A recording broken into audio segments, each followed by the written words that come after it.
Hello friends, welcome to my YouTube channel. Last video में हमने VLOOKUP and एचलुकअप देखा था, जिसमें हमने ये देखा कि किसी डेटा टेबल से उसके यूनिक आईडी के बेस पे उसके बाकी सारे डिटेल्स को कैसे ट्रैक करते हैं। लेकिन आज के वीडियो में हम देखेंगे कि अलग-अलग डेटा टेबल से किसी यूनिक आईडी के बेस पे डेटा को कैसे एक्सट्रैक्ट करते हैं। जैसे कि मेरे पास अभी यहाँ पे 2 टेबल हैं। ये एम्प्लॉयी प्रोफाइल का टेबल है और इसी एम्प्लॉयी का यहाँ पे सेल्स रिपोर्ट दिया हुआ है। अब हम यहाँ पे बात करते हैं कि किसी एम्प्लॉयी आईडी का डेटा टेबल के बेस पे ट्रैक करना है। मीन्स मैं यहाँ पे E005 का डेटा ट्रैक कर रहा हूँ और मैं यहाँ पे अगर डेटा टेबल चेंज करता हूँ, मीन्स मुझे प्रोफाइल डेटा चाहिए, तो मैंने प्रोफाइल क्लिक किया तो यहाँ से प्रोफाइल डेटा आ गया। अगर मैं यहाँ पे डेटा टेबल चेंज करता हूँ, मीन्स सेल्स करता हूँ, तो सेल्स से डेटा आ जाएगा। इसी तरह से आपके पास अगर मल्टीपल टेबल्स हैं, तो किसी पर्टिकुलर एम्प्लॉयी का डेटा अलग-अलग टेबल से फाइंड आउट करने के लिए आप यहाँ पे से टेबल नेम चेंज करेंगे, डेटा अपने आप यहाँ पे एक्सट्रैक्ट करके दिखाएगा। तो आइए जानते हैं कि इसको हम कैसे यूज करेंगे। अब सबसे पहले हम यहाँ से अलग-अलग टेबल का नेम डिफाइन करेंगे। तो सबसे पहले हम एम्प्लॉयी प्रोफाइल टेबल पे आते हैं। यहाँ से इस टेबल को हमने सिलेक्ट किया और इसका नेम डिफाइन कर दिया।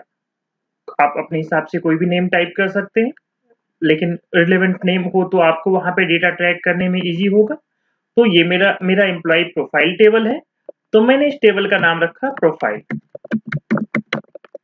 और यहाँ से एंटर कर दिया। ये नेम डिफाइन आप यहाँ से टाइप करके भी कर सकते हैं, अदरवाइज आपका फॉर्मूला में एक टैब आता है नेम मैनेजर का। ये अपने आप में एक अलग कंसेप्ट है, जिसपे डिटेल में कभी कोई वीडियो बनाएंगे तो आपको बताएंगे। लेकिन आप यहाँ से नेम मैनेजर पे भी क्लिक करके नेम बना सकते हैं। जैसे कि मैंने डायरेक्टली यहाँ से प्रोफाइल नेम क्रिएट किया, तो आप देख रहे हैं कि यहाँ पे मेरा नेम डिफाइन हो गया है प्रोफाइल। ये प्रोफाइल इस पर्टिकुलर टेबल का नेम है। अब उसी तरह से यहाँ से आप सेल्स रिपोर्ट टेबल का भी नेम डिफाइन कर दीजिए। तो इस टेबल को मैंने यहाँ से सिलेक्ट किया और यहाँ पे इसका नेम रखा सेल्स। तो मैंने यहाँ पे इसका नाम प्रोफाइल रखा और यहाँ पे इसका सेल्स रखा। तो अब यहाँ पे आके दोनों का एक ड्रॉप डाउन क्रिएट करेंगे, ताकि जब मुझे अलग-अलग टेबल से डेटा ट्रैक करना हो तो मुझे बार-बार नेम टाइप करने की जरूरत ना हो। मैं सिर्फ ड्रॉप डाउन में नेम चेंज करूंगा और डेटा यहाँ पे डिस्प्ले हो जाएगा। तो ड्रॉप डाउन क्रिएट करने के लिए डेटा में जाएंगे, डेटा वैलिडेशन पे जाएंगे और यहाँ से लिस्ट पे जाके लिस्ट क्रिएट कर लेंगे। अब यहाँ पे भी देख रहे हैं बहुत सारे ऑप्शन है, तो ये भी अलग एक टॉपिक है जिसपे कभी डिटेल में डिस्कस करेंगे। अभी हमने यहाँ पे लिस्ट पे क्लिक किया और यहाँ पे वो दोनों टेबल जो हमने क्रिएट किए हैं उन दोनों के नेम को टाइप करेंगे, ताकि हमारा एक ड्रॉप डाउन लिस्ट क्रिएट हो जाएगा। तो यहाँ पे लिया मैंने प्रोफाइल, कॉमा से सेपरेट किया, दूसरा टेबल नेम है हमारा सेल्स और यहाँ से ओके किया। तो अब आप क्या देख रहे हैं कि मेरे दोनों टेबल यहाँ पे डिस्प्ले हो रहे हैं, प्रोफाइल और सेल्स। अभी मेरा प्रोफाइल पे क्लिक करने से यहाँ पे कोई भी डेटा चेंज नहीं हो रहा है, ना डिस्प्ले हो रहा है। तो हम क्या करेंगे, क्योंकि मुझे यहाँ से एम्प्लॉय आईडी के बेस पे प्रोफाइल डेटा टेबल से उसके बाकी सारे फील्ड्स को एक्सट्रैक्ट करना है, जो कि मेरे मास्टर डेटा टेबल में दिया हुआ है। तो फिर से वही लास्ट वीडियो में हमने डिटेल में बताया आपको कि वीलुकअप कैसे यूज करते हैं।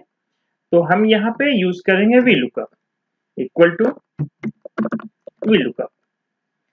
अब वीलुकअप जैसे टाइप करते हैं तो इसके आर्गुमेंट बॉक्स ओपन हो जाते हैं कि आपको यहाँ पे क्या क्या एंटर करना है। अगर इस वीलुकअप में कहीं भी आपको कोई थोड़ी सी भी डाउट है तो हमारा लास्ट वीडियो रेफर कर सकते हैं, उसमें हमने डिटेल में बताया है कि वीलुकअप कैसे यूज करते हैं। तो अभी यहाँ पे हम सबसे पहला जो आर्गुमेंट है वो है lookup value. Lookup value means जिस पर्टिकुलर वैल्यू के बेस पे, जिस यूनिक आईडी के बेस पे उसके डेटा को ट्रैक करना चाहते हैं। तो मैंने यहाँ से इस एम्प्लॉय आईडी को लिया और ये एम्प्लॉय आईडी कोई भी हो सकता है, जो भी सेल में एम्प्लॉय आईडी होगा उसी का यहाँ पे नेम डिस्प्ले करेगा। तो इसलिए मैंने इस एम्प्लॉय आईडी सेल को सिलेक्ट किया, जो कि है B2।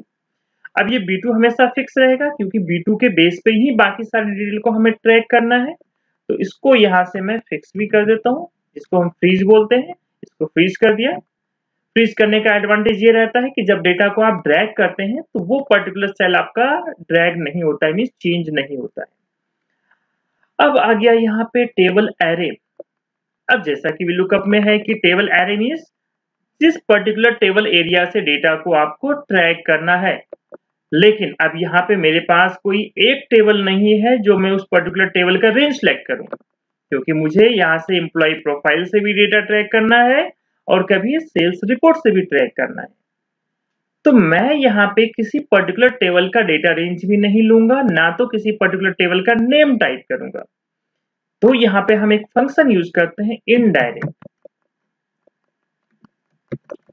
अब ये इनडायरेक्ट फंक्शन क्या करेगा कि आपका इनडायरेक्टली उस टेबल के नेम के बेस पे वैल्यू को एक्सट्रैक्ट करके दिखा देगा। तो यहां से हम लेंगे रेफरेंस सेल, मींस यहाँ पे किसके बेस पे वैल्यू को एक्सट्रैक्ट करेगा, इस टेबल के नेम के बेस पे। ओके, मींस जो भी नेम इस सेल में होगा, मैंने C2 रेफर किया है कि C2 में जिस टेबल का नेम टाइप करेंगे उसी टेबल से डेटा को ये फाइंड आउट करके दिखाएगा। तो यहां से C2 किया और इसको भी यहां से फ्रीज कर दें ताकि जब हम इसको आगे ड्रैग करें तो चेंज ना हो। C2 को फ्रीज किया, देन कॉमा। अब यहाँ पे आता है कॉलम इंडेक्स नंबर। तो एम्प्लॉय नेम हमारे टेबल का क्या है, दूसरा कॉलम है, यहां से इसको 2 टाइप करेंगे।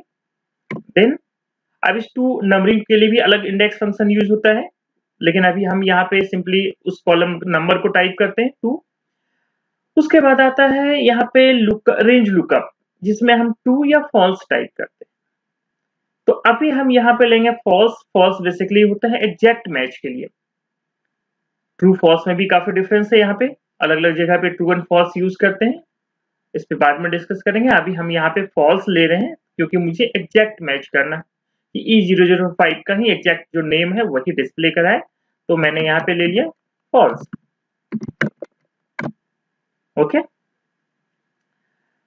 अब यहाँ पे कोई भी आर्गुमेंट नहीं है क्योंकि आप देख रहे हैं यहाँ पे बॉक्स क्लोज हो गया। और मैंने बताया था आपको कि इस आर्गुमेंट में क्या फिल करना है इसको याद रखने की जरूरत नहीं है। कई बार क्या करते हैं कि अब यहाँ पे क्या आ गया, क्या फिल करें, कोई जरूरत नहीं है आपको याद करना है।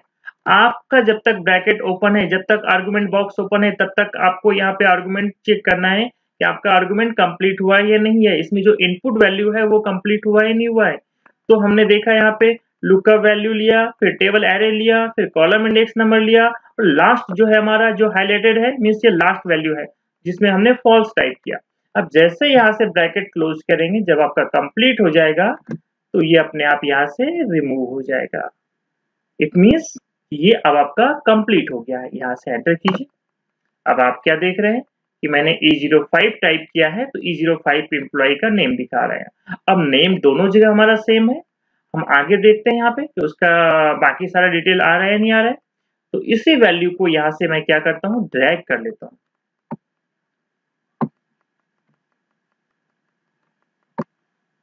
तो यहाँ से मैंने ड्रैग किया। अब ड्रैग को आप यहाँ से कंट्रोल D से भी कर सकते हैं, जिसको डाउनफिल बोलते हैं, ठीक है। लेकिन अभी क्या देख रहे हैं आप, इस सब जगह पे नेम डिस्प्ले हो रहा है।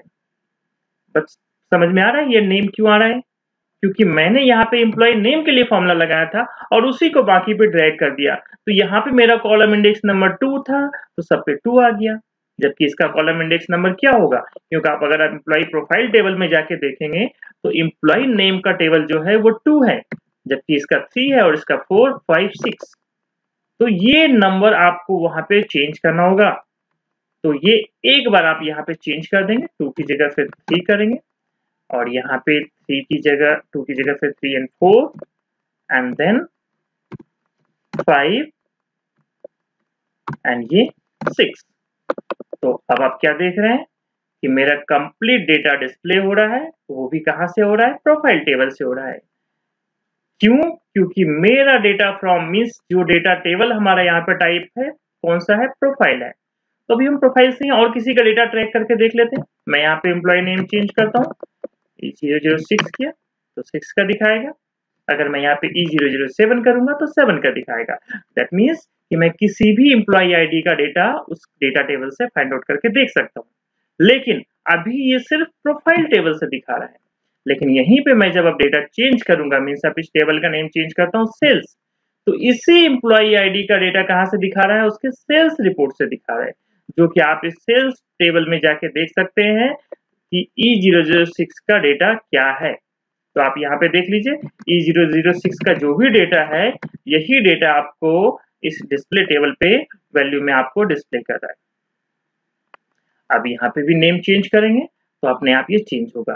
तो मीन्स कि आप अलग-अलग डेटा टेबल से उसके टेबल नेम को डिफाइन करके और वी लुकअप के साथ इनडायरेक्ट फंक्शन यूज करके आप डेटा को यहाँ पे डिस्प्ले करा सकते हैं। और इस तरह के फॉर्मूला, इस तरह के फंक्शंस को हम जब कोई डैशबोर्ड क्रिएट करते हैं तो वहां पे इसका यूज करते हैं। ये ताकि जब आपको सेल्स रिपोर्ट अलग-अलग जोन वाइज ट्रैक करना हो, अलग-अलग एम्प्लॉय वाइज ट्रैक करना हो या फिर अलग-अलग एरिया वाइज ट्रैक करना हो, ये टोटली डिपेंड करता है कि आपका डेटा टेबल कैसा है, आप अपना डैशबोर्ड में क्या डिस्प्ले कराना चाहते हैं, मैनेजमेंट की रिक्वायरमेंट क्या है। बेसिकली एमआईएस में जब आप एक्सपर्ट बनना चाहते हैं तो आप इन सब छोटे-छोटे फंक्शंस को यूज करके आप एडवांस डैशबोर्ड क्रिएट कर सकते हैं। आई होप ये आपको समझ में आ गया होगा।